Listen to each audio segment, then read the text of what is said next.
अस्सलाम वालेकुम। हमारे चैनल में खुश आमदीद। मुनाफिक के लास्ट एपिसोड का प्रोमो आ चुका है जिसमें उजाला जीत जाती है और अरमान और उसकी माँ दोनों अपने अपने अंजाम को पहुंच जाते हैं। गुंडे अरमान की माँ से सारी ज़मीन भी अपने नाम करवा लेते हैं और आखिर में अरमान को भी जान से मार देते हैं ताकि कोई भी सबूत किसी को भी ना मिले। अरमान की माँ हॉस्पिटल आती है, अपने बच्चे की लाश को देखती है, बहुत ही ज़्यादा रोती है। उधर ही उजाला भी आ जाती है कि आपने मुझसे मेरा बच्चा छीना था, अब आपका बच्चा आपसे ही छीन गया है।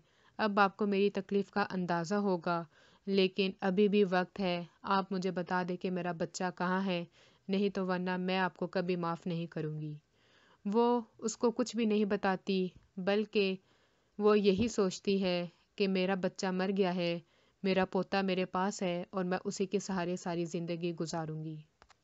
मगर उजाला चुप रहने वाली नहीं होती, अपने बच्चे को हर सूरत हासिल करना चाहती है और सबिया बेगम के ख़िलाफ़ पुलिस में चली जाती है और पुलिस आके उनको गिरफ़्तार कर लेती है और बच्चा भी बाजियाब करवा लेते हैं। उजाला को अरमान के मरने की खुशी नहीं होती, उसे दुख बहुत ज़्यादा होता है, लेकिन सब कुछ भुला के हमज़ा के साथ अपनी नई ज़िंदगी शुरू कर लेती है। अगली वीडियो तक के लिए अल्लाह हाफ़िज़।